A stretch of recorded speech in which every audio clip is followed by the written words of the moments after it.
Orno. And the thing that's important about authoritarianism is a lot of time there's an incredible focus on the authoritarian leader, because so much of authoritarianism is about, obeying authority, especially the authority that comes from, a strong leader.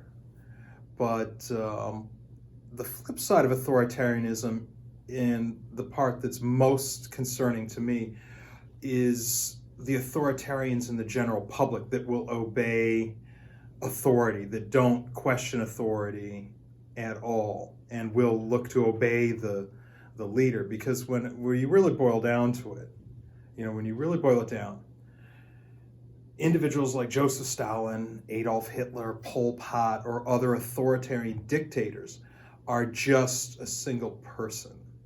They are made powerful because so many persons obey them unquestioningly. That's what gives them their power. What I find most worrisome in today's world has been the rise of authoritarianism itself. Now, this rise, and we've seen this historically before, is often tied to political malaise and economic depredations. So, for example, we see in 1929 the Great Depression and the stock market collapse, bringing a degree of poverty to the Western world, in which fascism and totalitarianism and authoritarianism were readily adopted in Germany, but also in Spain and in Italy, as well as the ultranationalism and authoritarianism under the Emperor Hirohito in Japan. As politics have been changing around the world, many new authoritarian regimes have been on the rise, in places such as France, the United Kingdom, Italy, and the Philippines. These regimes seem to have particular things in common: a want for isolation, a polarization, whether it be left or right, and typically a few radical policies within their respective proposals. It is important to shed light on these leaders and movements, as authoritarianism has led to great turmoil throughout the world in the past. About 10 years, you see these movements starting in Eastern Europe, going on with the rise of more fascistic or neo-Nazi or white supremacist types of political parties. And indeed, Europe's political system has been plagued, whether it's Marine Le Pen in France, or it's the Five Star Movement in Italy, or whether, it's Farage and Boris Johnson and the whole move for Brexit. They're appealing to this kind of white supremacy, vaguely authoritarian kind of thrust, it's worrisome. Marine Le Pen, daughter of nationalist Jean-Marie Le Pen, is the leader of the National Rally Party in France. Le Pen attempted to lead a de-denomination of the National Rally by expelling members displaying racism or anti-Semitism. However, she came under fire after a series of quotes showing the same kind of intolerance she wanted to avoid. With legalized oppression of a target group of people as one of the modern characteristics of authoritarianism, one might argue that Le Pen's comments comparing Muslims praying in the streets to the Nazi occupation of France could be considered a warning sign. This is especially because of Le Pen's power and status as a political leader in France. Le Pen fears of the twin evils of Anglo-Saxon multiculturalism and political correctness, says CNN, and political isolationism and economic nationalism, in her opinion, is the best way to combat this.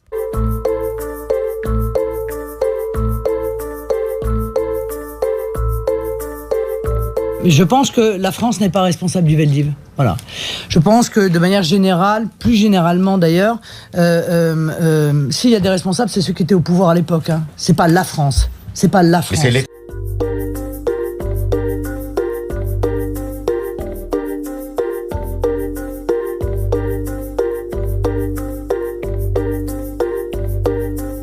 Boris Johnson is the Prime Minister of the United Kingdom and has been a member of the Conservative Party since July 2019. Although being a member of this party, he adopted a socially liberal stance, believing in issues such as LGBT rights and gay marriage. In addition, he became a leading figure in the Brexit campaign, which heightened his level of power and publicity in the United Kingdom. However, Johnson is highly controversial as he has been accused of making dishonest, racist, and sexual remarks. In terms of economics, Boris Johnson has complained about the high tax for the rich, but has been labeled as liberal in terms of his economic and social ideas for his future party membership. The Five Star Movement, which is currently led by Beppe Grillo, is part of the right wing in Italy. The campaign of the party calls for no alliances with any other party because they have found it difficult to agree with any of the other parties siding in certain politics. However, members in the group are part of both of the different sides of each party, and despite the different views within the party, they preach to live by the 5 principles of their group.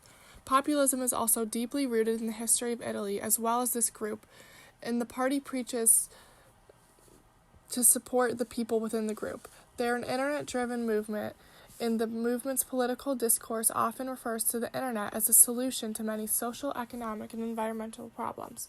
The movement is an anti-immigration belief and believes that all illegal immigrants should be expelled from Italy. Rodrigo Duterte is a member of the PDP-Laban party, frequently in the news for his terrible comments against drug addicts, former President Barack Obama, the EU, and additionally vowing to kill 100,000 criminals. His party advocates for a transition to a federal, semi-presidential parliamentary form of government from the current unitary presidential system, which would take away some of the direct election components and instead rely on appointments. As far as his personal beliefs are considered, he wants to pursue isolation from EU and the US, yet wants to pursue closer ties with China and Russia. As you can see, each of these examples show a common theme of wanting to isolate their own country or party from other global influences. This could cause them to lose access to resources and allies and miss out on overall success. As noted in Marine Le Pen's political values and beliefs, she follows this overall trend of isolationism in France, as she wants to eliminate any external powers from interfering with her regime, with the United States being one of the central powers she wants to push away from. Similar to Le Pen, Boris Johnson follows the same mindset of straying away from the political atmosphere of the United States, wanting to be as unassociated as possible. As previously mentioned, Duterte is in favor of isolating the Philippines from outside powers, including the US and EU, but wants to still pursue other relations with Russia and China. The major and most well-known implications of authoritarianism are, of course, oppression and injustice. However, countries led by dictators/dictator-like rulers have been found to have higher rates of mental illness and lower levels of health and life expectancy. As leaders begin dismantling democracy, basic freedoms such as speech and press either diminish or are taken away entirely. Even writers of the articles we read are affected by authoritarianism.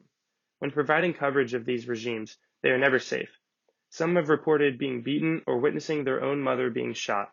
Authoritarian regimes feel it is necessary to censor everything that isn't following their agenda, making it hard for even their own citizens to know what is happening. And the bottom 20% just get dumped. And then we can tell ourselves stories about how it's all going to magically adjust, and these communities will be reborn as tech hubs. No, they won't. There's no investment. You wouldn't go there. When was the last time you went to Cleveland? Right, you don't. It's simple as that. You don't. Everybody who leaves Brown, right, where are you going to go? You're going to go to New York. You might go to LA, right? You're going to go to DC. You're not going to Cleveland. You're not going to Baltimore. You're not going to any of these places. So what are you left with? Well, the traditional left parties abandon their core constituencies. Who pops up in their shadow? After the financial crisis and a moment of stress. Think about Greece, Syriza. Think about Spain, Podemos. Think about Scotland and the SNP. These are populist movements. These are nationalist in the sense that they want to regain control of the national economy. They want to shield it from globalization. The one thing many of them have in common, both left and right in Europe, they all want out of the euro because they see that as the cause of many of their ills. But if you look at the vote share of these parties, they are collapsing. The SPD got 19% in Baden-Württemberg in its last election. I mean, that's just getting absolutely kicked in the face. What happened to Labour last time in Britain? They were meant to win the election. They got walloped. Basically, the working classes voted for UKIP, the right-wing racist party.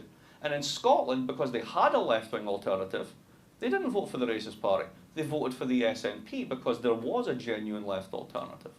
So in that part of the world, what you see is the death of the centre-left. And when the centre-left see the new left coming up, they try and strangle them in the bathtub.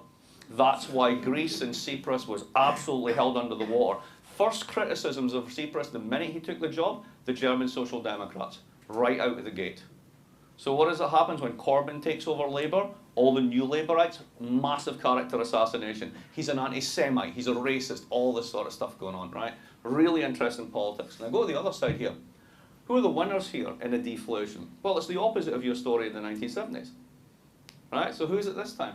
Can't pay, won't pay, will vote for a trumpet. So what you have is a kind of debtor's revolt against the world that we've built over the past 30 years, which is a creditor's paradise. So what you see is a left-wing expression and a right-wing expression, a racist expression and a non-racist expression of fundamental discontent with the way the rewards of the system have been skewed over the past 30 years. And what you see is then the rise of populist right-wing nationalist parties, particularly on this side. It's all about renationalising markets, anti-austerity coalitions, anti-globalisation on both the left and the right, particularly in Europe, and anti-trade, anti-Euro. So if you take the website... We've shown various leaders and movements within the modern age that display authoritarian tendencies, as well as how detrimental these tendencies and governance styles have been in the past. What's particularly concerning about this modern authoritarianism is that it's typically carried out under a democratic process, whereas the authoritarianism of the past was often not. Authoritarianism is rarely talked about at global major conferences, and the United Nations is yet to condemn any repressive regimes in China, Cuba, Russia, and more. It is important that we recognize this ourselves, as individuals living under these regimes are the ones who will be most effective in stopping it.